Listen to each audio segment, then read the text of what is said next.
Oke, Assalamualaikum warahmatullahi wabarakatuh. Selamat datang di mata kuliah Machine Learning dan hari ini kita bakal belajar tentang linear regression. Langsung saja, di sini dosennya ialah Bapak Syed Abdullah dan saya sebagai astos di sini akan membantu untuk mengajar hari ini. Oke, selanjutnya udah kenal belum sama saya?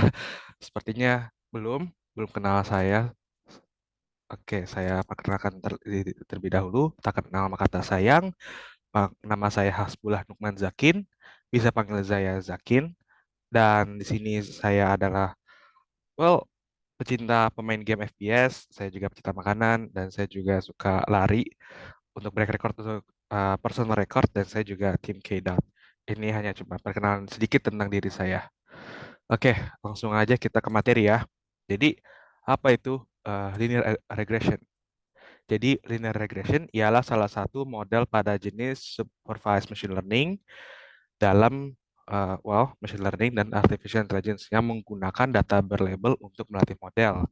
Dan linear regression atau bahasa Indonesia regresi linear digunakan untuk membuat prediksi pada data kontinu seperti tinggi, usia, atau ukuran kaki yang memiliki nilai numerik tak terbatas.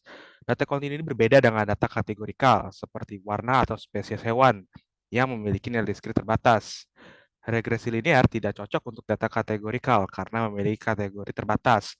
Namun, jika data Anda meliputi tinggi, umur, dan ukuran kaki, maka regresi linear dapat digunakan.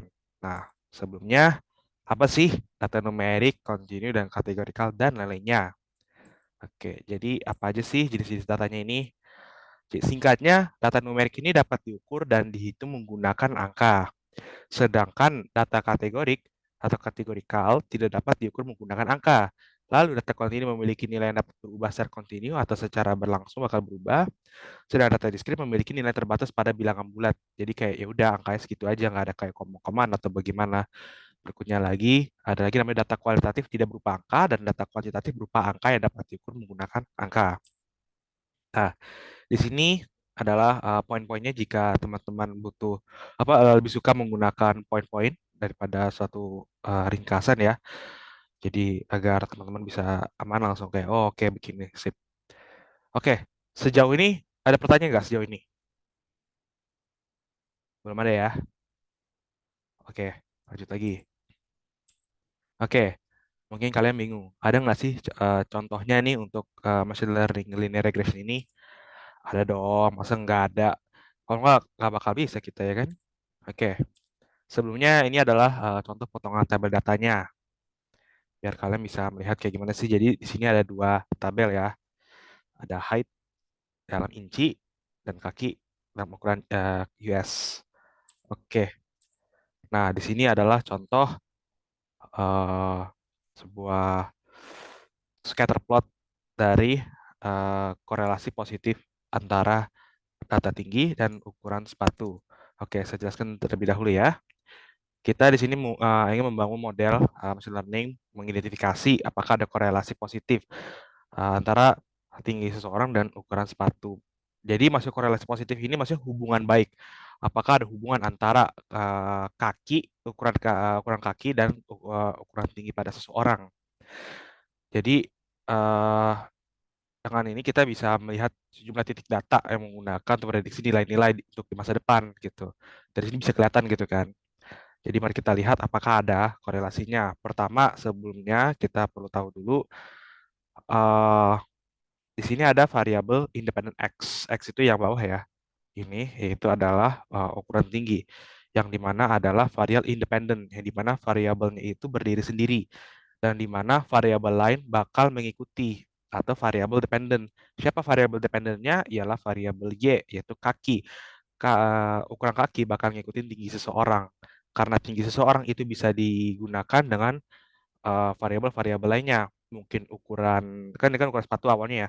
Bisa lingkar kepala buat topi, atau ukuran baju, atau mungkin berat gitu kan. Jadi bisa membuat sebuah korelasi positif antara tinggi dan yang lainnya. Contohnya seperti itu. Lalu di sini kita juga mau membuat hubungan antara ini X dan Y ini mengupload semua titik dan kemudian mencari garis pemantau terbaik atau axis line atau trend line. Ini adalah trend line namanya teman-teman. Garis pemantul terbaik. Nah, sebelum aku bisa jelaskan ini, aku jelasin dulu ya. Jadi misalkan nih di sini ada data tingginya 5 dengan kaki ukuran sebesar 8. Ada orang tingginya sekitar 6'5 dengan ukuran kaki 10. Ada juga tingginya 7'5 dengan ukuran kaki misalkan 12, 13 gitu. Seperti itulah contohnya. Nah, di sini kita mencoba menemukan garis pemantau terbaik di antara semua titik data ini. Dari sini kita mungkin melakukan apa dengan hal garis ini kita bisa lihat eh, mana sih data yang bagus, data tren, data yang baik, data yang bisa dibilang korelasi positif, yaitu adalah data yang di bagian yang ini. Sebentar, saya geser dulu. Ah, ini adalah data bisa dibilang data positif, data yang kayak oh ini ada hubungannya dan semakin mengecil apa semakin mendekat dengan trend line, semakin bagus datanya. Semakin dibilang kayak oh ini apa kelihatan kalau semakin tinggi orangnya sepatunya makin besar dan apa graduasi apa gradually naiknya ukurannya segini contohnya gitu. Dan di sini kita juga mengidentifikasi outlier. Nah, mungkin kalian bingung, apa sih outlier ini? Outlier ini ialah di mana datanya itu sangatlah berbeda dari yang lainnya. Tidak ada di data yang lain-lainnya. Jadi kayak bisa dibilang data awalnya kita bilang di sini yang bagus, data jelek itu ya data outlier. Inilah contohnya data outlier. Terus samatin dulu, turn off. Oke, ini contohnya satu, dua, tiga, empat. Ini juga ke bawah, sorry, kecoret. Nah, ini adalah contoh data yang bisa dibilang eh, kotor, bukan kotor, jelek. Data yang nggak apa, yang nggak bisa disaranin untuk dimasukkan. Bisa dibilang ini yang bisa mengacaukan modelnya kita, teman-teman. Oke, langsung aja ya kita ke real life use case-nya, teman-teman. Oke, uh, kita connect terlebih dahulu. Oke, aman.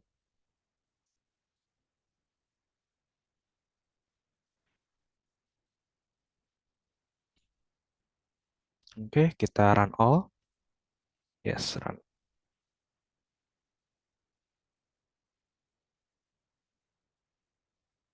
Yes, connect. Bentar ya, harus terlebih dahulu mengizinkan Google Drive-nya agar bisa dipakai.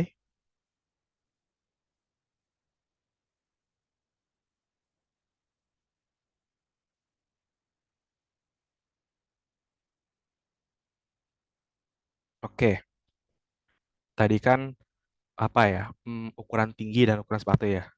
Kalau sekarang kita bedanya ialah menggunakan tahun pengalaman dan juga gaji. Oke, aku zoom ya biar mungkin kelihatan teman-teman ya. Kemarin harusnya yang udah nonton sesi pertama mungkin udah tahu bagian yang ini. Kalau misalnya belum tahu, saya ulangi lagi. Di sini adalah bagian kita melakukan import library atau package atau sebuah eh, tanda kutip penolong untuk melakukan data kita pada machine learning kita. Contohnya di sini ada NumPy untuk perhitungan data, PyPlot untuk uh, plotnya kita. Tadi yang ini ya, nih namanya scatterplot atau PyPlot. Atau bisa bilang data visualisasi. Nah, Pandas ini untuk melakukan datasetnya kita. Berikutnya di sini kita mengimpor data kita dari Google Drive. Di sini kita import dari Google Drive-nya saya. Lalu jika kita panggil, langsung selesai ya kan, langsung kelihatan lah. Oh, ini ada years experience, ini salary-nya. Lalu kerennya dari Google Colab ini kita bisa langsung minta bikinin sebuah visualisasi hal distributor, salary, to distribution. Ini contoh scatter plotnya tadi ya. Terus juga nih di bawahnya ini dia malah lebih enaknya lagi. Kalau tadi kan semua ya, kalau dia malah yang ini ngasih rekomendasi plotnya. Nah, dia ngasih tahu nih, kurang lebih sama sebenarnya sih. Nah, misalkan nih kita mau lihat yang korelasi antara year experience nih, kalau yang menggunakan garis kalau menggunakan scatter plot. Kelihatan ya. Nanti kalau misalkan tinggal kasih trend line bakal kelihatan, oh oke begini. Paling ntar yang ditambah-tambah itu paling ini atau ini mungkin atau mungkin ini. Nanti kita lihat dulu. Oke, lanjut lagi. Di sini kita bakal nge-split X dan Y. Saya juga sudah jelasin sebelumnya. Kalau X ini adalah, well, independen, variabel independennya kita, dan dia adalah variabel target kita, variabel yang ingin kita pelajari, variabel yang ingin kita ikuti. Kita split menggunakan sklearn, model selection trend test split. Lanjut lagi, di sini kita bakal melakukan pemecahan test size, di mana nanti sekitar 40% dari data bakal digunakan sebagai pelatihan dan nantinya ada random state cuman hanya masukin angka buat cuma buat biar ada perubahan lah gitu. Nah, kita langsung melatih modelnya dan sini kita bakal melakukan visualisasi model regresi. Nah, di sini nih kelihatan tuh. Ntar mungkin saya zoom out dulu biar agak kelihatan. Nah, kelihatan kan trend line-nya dan ternyata nggak ada outlier. Bagus sebenarnya. Cuman nggak selalu bagus jika terlalu over akurasi. Yang ada malah jadinya bisa error. Akurat-akurat, tapi bisa jadi nanti error pada mencari masalah errornya. Lanjut lagi nih. Nah, ini ada penjelasannya ya untuk codingannya ya. Di mana kalau scatter ini kegunaannya, plot plot sebar X dengan Y dengan marker bentuk atau warna bervarian ya kan. Di sini kita ada X train dan Y train. Air experience celery dan color red untuk scatter plotnya, titik-titiknya kita, plot kegunaannya garis lurus atau trend line. Lalu ada title X label dan Y label buat masukin aja tulisannya dan show untuk nampilin plotnya aja seperti itu. Dan di sini kita akan melakukan prediksi terhadap test set yang tadi ya yang kita lakukan di awal. Lalu kita melakukan prediction dan ini hasil prediksinya kurang lebih ini yang tadi 40%, ini 60%-nya. Seperti itu teman-teman. Lanjut lagi, di sini kita bakal melakukan evaluasi. Bagaimana sih performanya? Nah, oke ini ada keterangannya. Saya zoom out lagi, biar teman-teman bisa baca semuanya. Zoom, oke. Jadi pertama ada R squared, R kuadrat. Makanya S squared gitu. Nah, semakin tinggi nilai R squared atau R pangkat 2, semakin bagus modelnya karena mengukur seberapa baik variabilitas dan dari variabel dependen dapat dijelaskan oleh model. Maksud dari sini ialah tingkat akurasi pada mendapatkan data. Apakah data ini kayak modelnya bagus gak sih gitu? Dan ya, itu sekitar 0,97 atau 97% bahwa data ini akurat. Tapi sayangnya di sini 4.336 MSA seperti ini dan RMSA seperti ini. Mungkin kalian bingung. Apa sih ini kok kayak begini? Kenapa? Berarti bagus banget dong. Tapi kok harusnya 100%? Kenapa kayak begini? Nah, di sini dijelasin. Semakin kecil nilai MAE, semakin bagus modelnya karena mengukur rata-rata dari selisih absolut antara nilai prediksi dan nilai sebenarnya.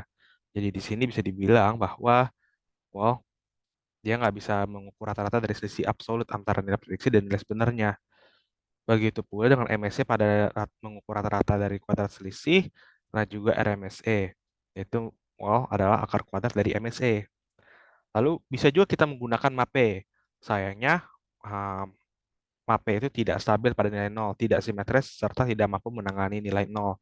Jadi bisa dibilang data ini akurat, tapi tidak bisa meminimalisir nilai error, kayak nilai kesalahan. Jadi bisa sekitar, sebesar inilah, belum bisa bakal melakukan hal yang error. Begitu pula pada MyMSA serta RMSA-nya. Nah, mungkin kalian bingung lagi, Kak, ada nggak sih yang bisa dibilang R-score-nya bagus, tapi MyMSA dan RMSA-nya itu kecil? Ada. Ini ada contoh lagi, contoh keduanya. Kalau ini punya saya waktu itu dapat, saya ulang dulu ya. Oke, run all.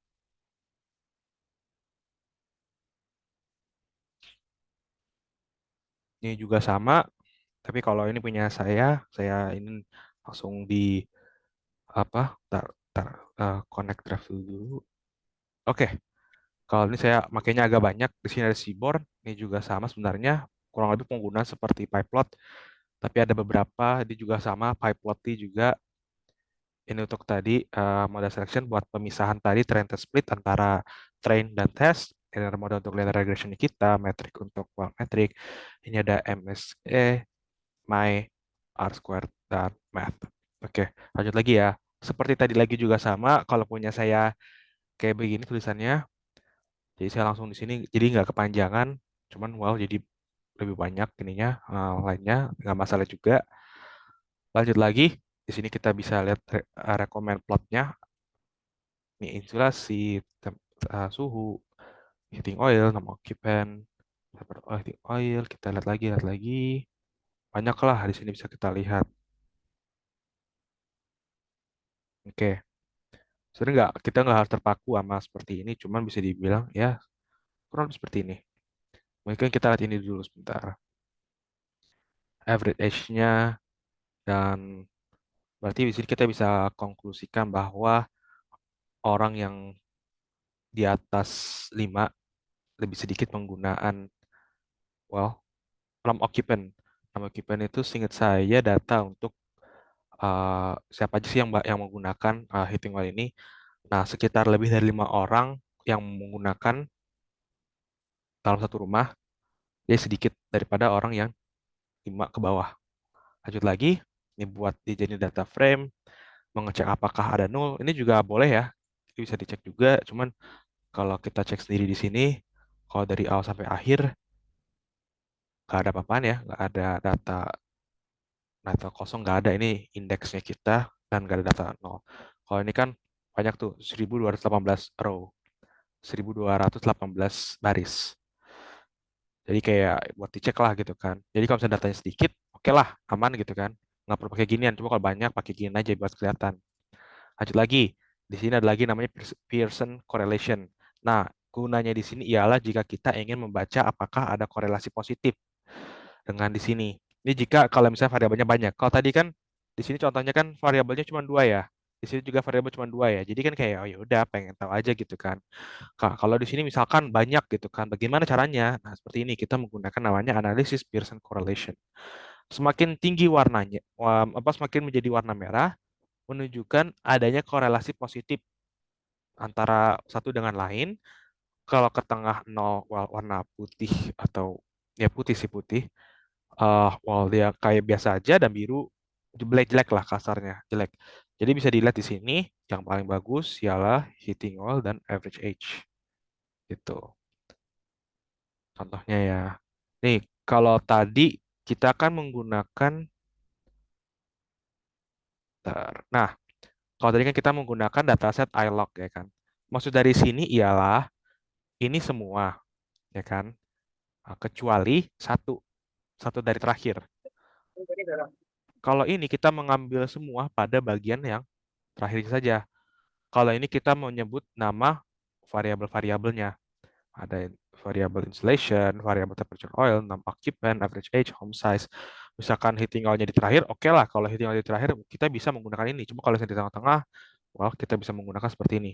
Kita juga sama melakukan trend test split. Di sini kita, again, kita harus mengisi ya. Biasanya itu antara 0,3, 0,4. Terus random state itu biasanya 42 hingga 100. Dan harus dicoba-coba sendiri lah. Pernah ada waktu itu saya nyoba pakai 42 error gitu kan. Nah, tingkat errornya MSE, MAE-nya itu tinggi. Pas saya kasih angka seratusan, angka itu turun. Artinya nggak ada error gitu. Jadi kayak, oh bagus lah gitu kan. Gitu contohnya. Ini kita juga sama, melakukan nilai regresi, melakukan modeling, melakukan prediksi pada data setnya kita, yaitu bagian Y-nya, melakukan evaluasi, mape. Ini saya menggunakan function bisa juga, atau mau langsung ini juga bisa. Nah, bisa dilihat di sini bahwa R kuadrat kita ialah 0,8 atau 81%. Menunjukkan kalau seingat saya ialah ini skornya A. Bagus, sangatlah bagus gitu. Jadi kayak apa ya? Kayak nilai sekolah aja. Jadi kalau nilainya di atas eh, di atas di atas atau sama dengan 80, maka itu A. Nanti sampai ke bawah nanti B, C, D gitu. Dan ini bisa dibilang, oh sudah sangatlah bagus. Lalu ada lagi MAPE, di sini menunjukkan bahwa 8%, di sini MAE 17%, MSI nggak apa-apa lah. MSI emang kayak begini, juga sama untuk mengukur rata-rata dari kuadrat selisih. Jadi ini, well, kuadrat dari ini. Ini juga sama RMSE. Dah, seperti itu semuanya. Oke, ada pertanyaan? Sebelum itu, kalau pertanyaan lewat sini aja, saya pakai, nah, oke, pakai audience tool. Oke, langsung aja itu saja itu sini. Oke, saya tunggu, atau saya juga taruh di chat. Oke, apakah ada pertanyaan mengenai machine learning ataupun linear regression? Atau mungkin kalian merasa ada kecepatan, atau bagaimana, atau mau saya mengulang, saya juga nggak masalah.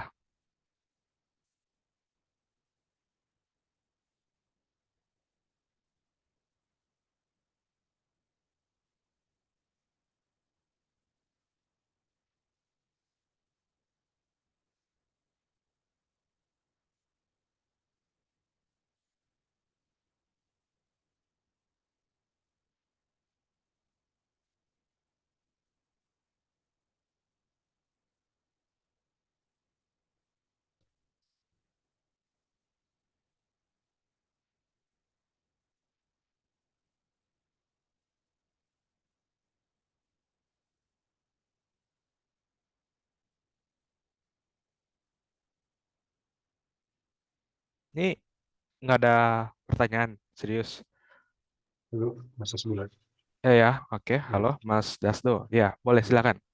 Saya mau nanya dong, bisa Mm-mm. ke Google Colab-nya lagi nggak tadi? Mau yang mana? Nah, saya mau menanyakan yang tadi MSE sama yang ini, Ini ya. Oh, yang ini ya. Oke. ya, yang MAPE, terus habis itu MAE, MSE. Nah, ini mungkin bisa dijelaskan lagi nggak ya? Kira-kira dampaknya apa ya kalau misalnya MAPE-nya besar gitu ya? Kalau R2 score ini, R2 score ini kan dia menunjukkan bahwa memang eh, korelasi ya tadi ya.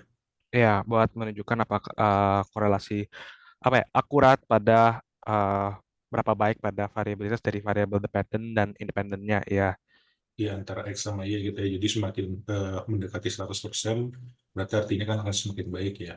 ya, Nah, lalu yang selanjutnya yang PMAE, sama RMSE ini itu gimana ya? Apakah ada eh, apa namanya batasannya ya MAP-nya harus di antara berapa atau MAE-nya atau yang lainnya gitu? Mungkin bisa dijelaskan lagi Mas sebelum. Terima boleh. kasih Mas. Ya. Iya, Mas Dastu. Oke, saya ulangi lagi untuk bagian yang R kuadrat, sampai MSC dan RMSC ya. Oke, jadi kalau R kuadrat tadi buat akurasi ya, seperti biasa itu hanya menunjukkan bahwa apakah dari semua itu yang kita pengen targetin ya, itu well inputnya ini, lalu targetnya ini. Ini juga sama di sini ya, ini juga sama menunjukkan apakah ada korelasi positif dan nih, akurasi model memprediksi apakah sudah bagus. Iya, bahwa di keduanya malah bagusan di sini 97%. Nah, ini sebenarnya MAPE yang seperti saya bilang ya, MAPE ini nggak disarankan karena kalau tadi ya, kalau misalnya banyak nilai nolnya nggak stabil. Tapi ya udah kita coba aja dan menunjukkan bahwa nilainya 8 gitu. Dan setuju juga kaget kenapa bisa ada koma kosong belakang 8. Lanjut lagi. Tadi kan Masnya nanya mengenai MAE, MSE, dan RMSE. Jadi kalau MAE ini adalah singkatan dari Mean Absolute Error. Rata-rata eh, absolute error, ya kan? Itu menunjukkan apakah ada tingkat error tinggi. Apakah ada tingkat error tinggi. Nilai absolutnya gitu kan. Apakah kayak, ini gimana sih, beneran nggak sih ini gitu? Apakah dia bakal error? Enggak gitu. Kalau untuk data di sini, alhamdulillah dengan data yang kita dapati dan juga well dengan pengginiannya juga test size serta random state dan juga korelasi Pearson correlation bagus, well, bisa menunjukkan bahwa mainnya bisa 17%. Artinya, semakin kecil tadi saya bilang, semakinlah bagus. Artinya, di sini tingkat errornya hanya ialah 17%. Memang kalau misalkan kita lihat artinya, wah berarti kalau gitu akurasinya, well, seperti ini juga. Sekitar 83 lah gitu kan. Sorry. 70 deh ya. Ya, pokoknya menunjukkan seperti itu. Ini nggak ding bener. Ya, 80 bener. Ya, sorry, sorry. 83. Iya, benar. 83% akurasi dengan 17% tingkat error. Bisa dibilang, wow, ini agak gede. Cuman, kalau misalkan kita perbandingin dengan ini, dengan tingkat error 4000% dan 17%, wow, kita lebih memilih tingkat error kecil ya. Karena kan kita nggak mau prediksi, oh, akurat, akurat gitu. Tapi apakah error, apa tingkat errornya gitu kan? Dengan ini mengukur rata-rata selisih antara nilai absolut, nilai prediksi dan nilai sebenarnya gitu kan. Dan kalau tadi sampai 4000% menunjukkan, wah berarti ini ada yang aneh gitu kan. Bisa itu dari datanya, bisa itu dari hitungannya, bisa itu juga dari hmm, ya data atau perhitungannya kita. Which maksudnya perhitungan ialah ini kita, train testnya kita, atau datanya kita. Sebenarnya ada ketiga, cuman karena apa ya, ini agak agak move sedikit dari percakapan, cuman ya bisa dibilang saya bisa jelaskan sedikit lah. Jadi maksudnya saya bilang kenapa bisa ada tiga, karena yang ketiga ialah modelnya sendiri, begitu, linear regression. Sebelumnya saya eh, pernah mencoba untuk apa? Kan saya mengikuti MSIB ya. Saya pernah waktu itu nyoba semua model kita tes pada datanya kita gitu kan. Eh, Terus juga di tes dari semua itu kita bikin bukan korelasi Pearson, menunjukkan apa bar plot kayak yang buat yang tinggi data gitu kan yang kayak oh berapa persen sih gitu kan. Terus kita sorting dari yang terbesar hingga terkecil untuk tingkat akurasinya dan tingkat MSI terkecil. Dan waktu itu justru linear regression itu jelek. Tapi saya bisa bilang itu alasnya kenapa bisa kayak gitu, bisa dibilang jelek karena well, karena bisa jadi dari datanya atau perhitungannya kita salah pada perhitungan untuk linear regressionnya. Waktu itu kita memilih XGBoost karena memiliki nilai tingkat akurasi tertinggi dan juga menunjukkan nilai tingkat error terendah. Dan dengan apa sih fungsinya gitu kan? Well, kalau tadi ya untuk nilai selisihnya gitu. Ya ini mengukur rata-rata aja gitu. Bener gak sih gitu? Apakah kecil datanya tingkat ininya? Kalau kecil ya bagus gitu. Kalau gede, wah berarti ada selisih yang sangatlah besar gitu. Terus juga kalau RMSE seberapa jauh tingkat kesalahannya gitu kan dari nilai rata-ratanya tersendiri gitu. Berarti kalau di sini sudah besar, ini juga pasti besar. Seperti itu teman-teman. Terjawabkah Mas Dasdo? Apa masih kurang Mas Dasdo? Oke. Ya, mungkin ada yang mau ditanyakan lagi. Sebenarnya yang dimaksud nilai prediksi dan sebenarnya itu yang mana ya, Oh, Mas oke. boleh mengambil? Oke, aman. Nilai prediksi itu, oh, sorry, ini dia. Nah, ini kan kita ada latihan dan train dan test gitu kan.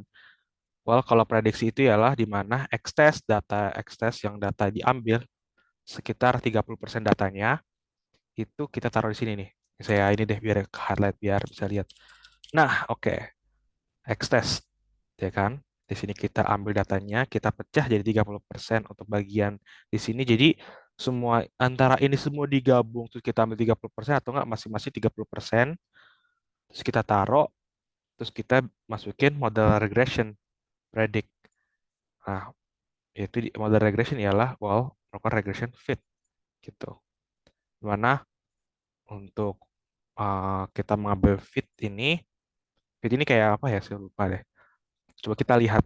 Soalnya apa? Saya juga nggak bisa dibilang apal sama semua ini karena well, seorang programmer tidak harus mengingat semua uh, codingannya. Kita bisa lihatlah. untuk linear regression ini. Coba kita lihat linear regression dot fit. Nah, ini juga harus sering-sering buka ya, teman-teman. Sering-sering buka kayak gini nih, dokumentasi itu penting banget. Karena banyak juga orang yang nggak buka dokumentasi, jadi kita nggak tahu, oh ini apa gitu. Nah, oke, kita lihat, ada ketemu nggak ya? Ah, ini dia, fit linear model. Jadi gunanya ialah training data, target value, lalu juga sampel buat kita nggak menggunakan sampel, nggak usah lah ya. Jadi gunanya ialah dari sini, well, fitting kayaknya deh. Coba saya lihat lagi ke sini. Apakah ada penjelasan sedikit? Fit. Hmm, ini dia. Suggest that our regression model has not fit very well with the existing data. Gitu. Jadi ini kayak gunanya, well, seingat saya kayaknya buat apa ya? Buat ke fitting aja gitu datanya. Coba lihat lagi, coba lihat lagi. Coba. Hmm, what is fit in linear regression? Oke, kata nih. Hmm, the best fit line is a line that has the least error, which means the error between predict value and actual value should be minimum. Oke. Jadi di sini menunjukkan bahwa, well, kalau di sini fit ini untuk membuat adalah memberikan tingkat error terendah gitu di antara value hasil yang diprediksi dan value data yang aslinya gitu. Jadi ya benar kita menggunakan data X-train yang bakal dilatih dan data Y yang untuk dilatih, itu kita akan melakukan mencari tingkat error rendahnya. Lalu setelah setelah itu kita menggunakan model regression, yaitu yang ini. Sekarang kita predik dari data X-train dan Y-train. Kita mengambil X-test-nya karena kita mau testing untuk memprediksi gitu. Lalu kita mengambil Y-test-nya dan juga ini adalah untuk menunjukkan data yang pengen kita tes dan data yang kita prediksi gitu. Ini juga sama.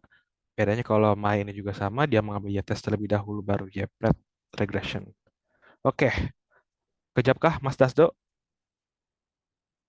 Iya, Mas, Mas Uwi. Ini boleh pertanyaan lanjutan nggak terakhir? Boleh, Nggak aman, enak nanti. aman, nggak apa-apa. Mungkin yang Saya, lain mau apa? nanya. Ya, Ya, tadi kan silakan.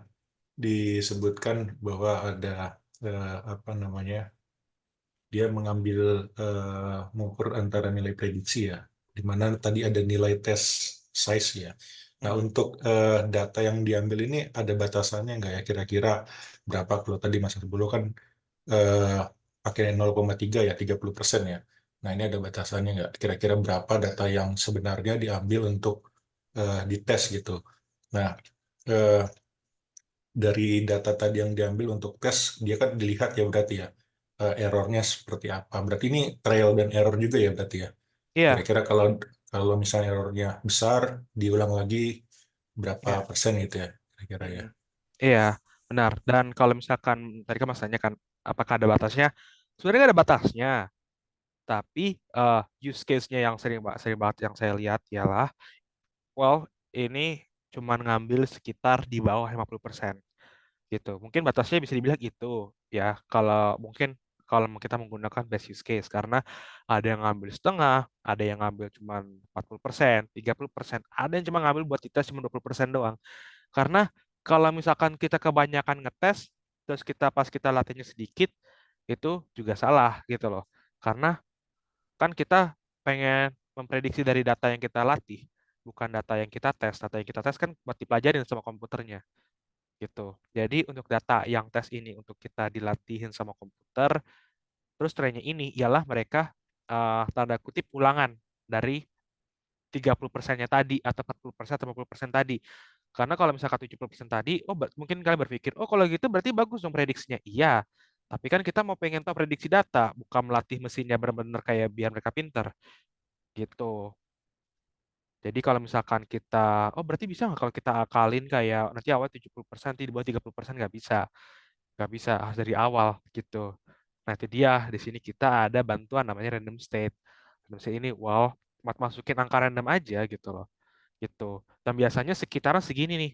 Kalau nggak 0,3, 0,4, 0,3, 0,4 gitu.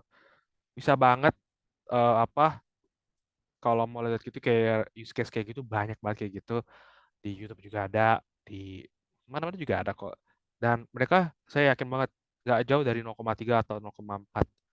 Oke, kejap kah Mas Dasdo?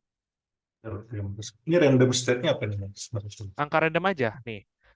Coba nih aku cariin lagi nih. Random state nih. Saya pernah nge-search waktu itu. Saya baca-baca. Sorry, ketutup. Oke. Nah, ini saya juga pernah buka. Oke. Jadi, terus coba saya cari deh ini. Dia langsung jelasin. Berarti kayak dadu kayaknya nih. Maybe you have used random state before you view in machine learning while splitting data set. But you know what is it? Okay. In scikit-learn, it controls the shuffling applied. Oh, dia nge-shuffling datanya. Oke. Dia nge-shuffling datanya sebelum dimasukkan ke split. Sebelum data dipisah. Yaitu dimasukkan di train test split untuk memisahkan antara belajar, sorry, ulangan dan belajar datasetnya. Itu bisa dua cara, bisa nggak perlu masukin angkanya, memang default. Sebenarnya default, kalau nggak perlu apa, mau langsung kayak gini, misalkan kayak gini nih. Aduh, misalkan mau kayak gini langsung nih, bisa juga sebenarnya. Tapi hasilnya bakal beda gitu loh. Nah, tadi kan 8,83 ya, ini 8 doang gitu. Ini juga bisa dites nih. Mana ya tadi ya, trend test splitnya. Ini kita nggak ada nih, ya kan? Oke, kita langsung ajaran ke bawah. Nilainya pasti berbeda lagi. Nah, tadi kan 97 ya, sekarang 94 gitu. Datanya nggak di-shuffle gitu. Jadi, yang kan kurang lebih seperti itu. It uses the global random state instance. Oke, kalau default ya bakal menggunakan random state dari NumPy random. Di mana jika kita menggunakan function random state none, maka dia bakal menghasilkan result yang berbeda setiap eksekusi. Dan jika kita menggunakan angka pada integer value, variabel integer kita itu random state itu akan menghasilkan yang sama pada integer value. Jadi kalau misalnya 42 ya udah bakal seperti itu aja gitu. Mau sampai 120 itu juga gitu. Cuma bakal jika berubah, wah akan berubah gitu. Dan random state gak bakal pernah digunakan jika itu negatif gitu. Ini juga ada contohnya nih dia bakal menuliskan lebih panjang juga nih bagus nih. Oh, harusnya nggak kena ini nih. Biasanya kalau pakai medium.com nih biasanya suka ini nih suka apa kayak oh kamu harus mediumnya harus pro dulu terus bayar dulu gitu kan jadi kayak nih ini juga nih tuh get access to best medium for less than $1 a week. Aduh mas banget nih mungkin bisa buat referensi dari Mas Dasdo kayaknya kalau jika Mas Dasdo dan teman-teman bingung apa sih gunanya random state dan penjelasannya. Oke. Oh belum ada pertanyaan lagi ya ini udah tapi sebelum itu Mas Dasdo udah oke ya apa Oke, gimana makasih Mas Asbolo. aman. Oke apa ada pertanyaan lagi yang lain semuanya mungkin dari Mas Nukman atau Mbak Kathleen, Mas Alfi, Mas atau Mbak Wiji, terus juga Mbak Putri dan Mbak Yeni. Apakah ada pertanyaan atau bagaimana? Atau kalian mau pilih minta ulang nggak apa-apa? Saya mah aman aja. Takutnya saya malah takut karena penjelasan dari saya bisa jadi kecepatan gitu di antara kalian mungkin. Oh begini-gini kak gitu. Nggak apa-apa.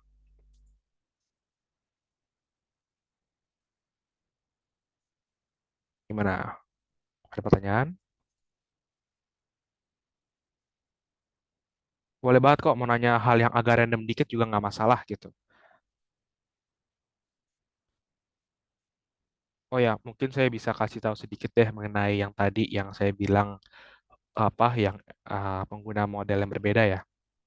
Jadi ingat lagi bahwa setiap data dan perhitungan kita dan pengguna model kita itu berbeda gitu loh. Masing-masing punya use case berbeda gitu pada machine learning ini. Kayak oh kalau nanti pakai SVM, ntar dia begini-begini. kalau menggunakan Nextbus begini-begini, random forest seperti ini gitu. Masing-masing berbeda tugasnya, masing-masing juga, wow, caranya juga berbeda gitu.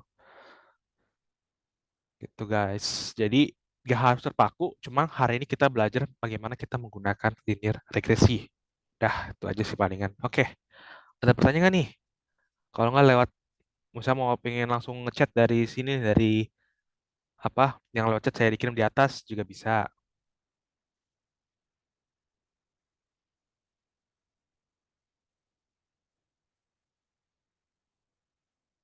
Aman kok. Nanti aku bantu pertanyaan-pertanyaan jika kalian ada yang bingung banget ya misalkan.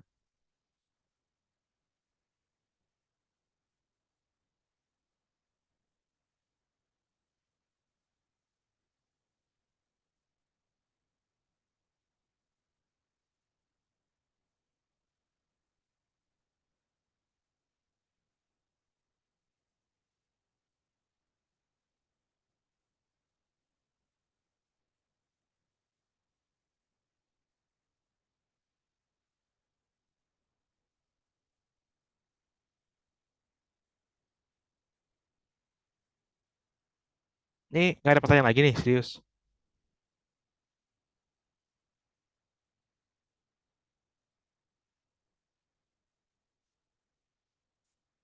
Kalau nggak ada pertanyaan lagi, eh oh, sebenarnya nggak ada apa ya.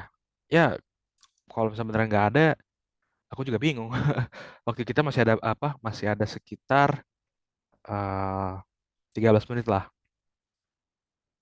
Hmm, ngapain ya? Ngapain ya? Hmm, hmm, aku juga bingung. Ya udah, ini beneran ya. Aku itu mundur kalau 10 detik gak ada pertanyaan. ah aku bakal lanjut ke berikutnya. 10, 9, 8, 7, 6, 5, 4, 3, 2, 1. Oke. Berarti benar nggak ada pertanyaan ya. Misalnya nggak ada pertanyaan sama sekali di sini. Aku off. Oke. Lanjut lagi. Oke, jika sudah selesai, itu saja semuanya. Kalian bisa kontak aku di Zakin Taliban on everything. Kalian bisa cari aku. Mungkin kalian kalau sentuh saja Zakin Taliban bakal nemu aku ini di mana aja. Ini jika kalian mau chat saya di email, bisa juga. Dan juga terima kasih semuanya. Oke, berarti jika tidak ada pertanyaan lagi beneran, itu saja dari saya. Terima kasih. Uh, Wabillahi taufiq wal hidayah. Wassalamualaikum warahmatullahi wabarakatuh. Terima kasih semuanya. Waalaikumsalam. Terima kasih Mas Abdullah. Waalaikumsalam warahmatullahi Ya, wabarakatuh. Ya, oke. Ntar kalau ada pertanyaan-pertanyaan lagi, tanya aja di WA ya. Wah, Mas Ketsar baru datang nih. Baru aja selesai kelas. Oke, saya izin off record dulu. ada WA-nya ya? Apanya? Oh di ini ya, di grup. Ada kok, ada grup ya. Kalau Mas belum grup apa Oh, belum join grup ya, nanti coba aja ntar Mas chat mahasiswa yang lain buat di invite ya. Oke? oh ya, oke. Ya, kasih. Oke.